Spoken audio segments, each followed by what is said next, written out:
bounce back and forth from the room. First question right here to the right. Dan Tortora, Broadcast Media. Buzz, obviously you did a lot of successful things at Marquette. When you look at this team at Virginia Tech, the team said you've brought a lot of energy to them. What have you taken away from the team? They're as good a kids as I've been around in a long, long time, and they've been very receptive to how we want to go about things.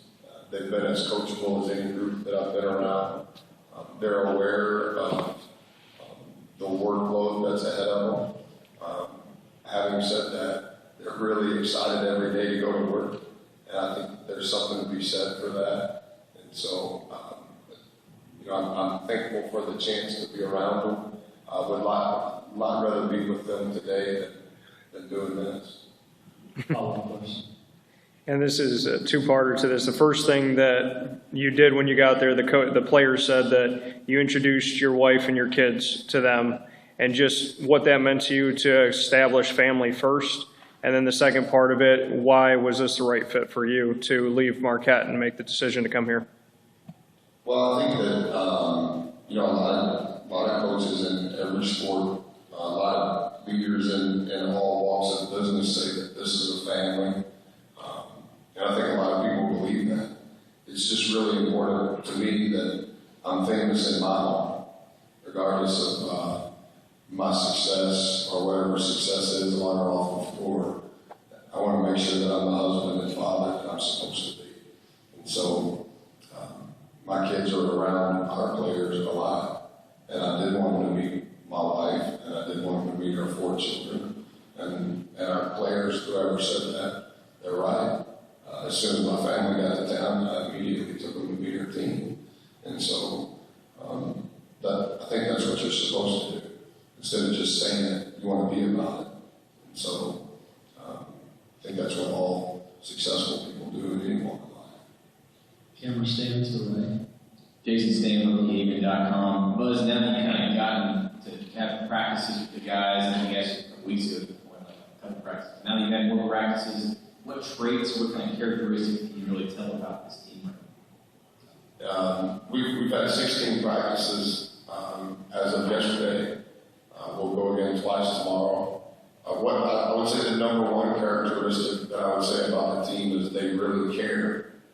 And I think that's a great place to start. They're working incredibly hard. They want to work. Their expectation is to work with energy every day. They've been phenomenal in their ability to listen, to execute what we're trying to teach them. They've been taught several things. Some of them have had 3 coaches during their tenure.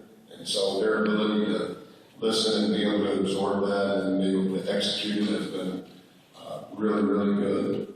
But I think that they're also aware of how critical every day is for us as a program to continue to improve. So I would say the first thing is that they really care. Coach, camera stand back there. Hey, Coach Karen Long, just with WWJ7. There's been a lot of changes in this team, aside from the coaching staff, talking about players, people who have left, new guys coming in. How is this group looking, and do you think the potential is there to outperform the preseason rankings? Well, we got 155 votes, and Duke got 935. So the potential to outperform what the expectations are. Obviously, we have multiple opportunities to do that because we were picked dead last. So it's hard for me to say to be able to answer your question in an honest way. I'm familiar with some of those teams that we've competed against in the past, but I've been so consumed with trying to establish our culture and the things that are really important to us that I've probably been negligent to some extent on beginning to prepare for teams that we're going to play in January and February. But we've just got so much work to do between now and then, it's hard for me to say. And it's hard for me to compare, like, where are we in comparison to other programs.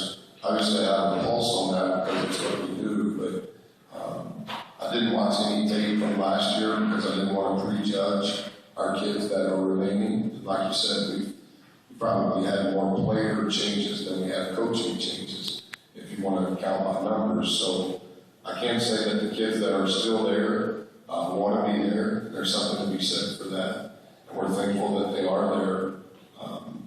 But how do we compare to these other teams and where they're at with their roster and their styles of play? We're behind in that. We've got some work to pick up in that regard. Stand the camera, stand in the back.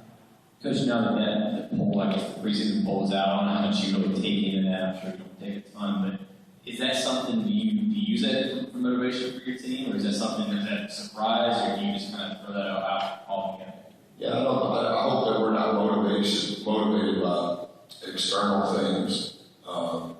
Having said that, I'll tell them and show them. I'll text that to them whenever you guys are through asking questions so that they know. But it's not necessarily to fire them up. It's just, this is what they said. Sorry, I'm not there to tell you in person, but here, just took a picture and that's where we're at.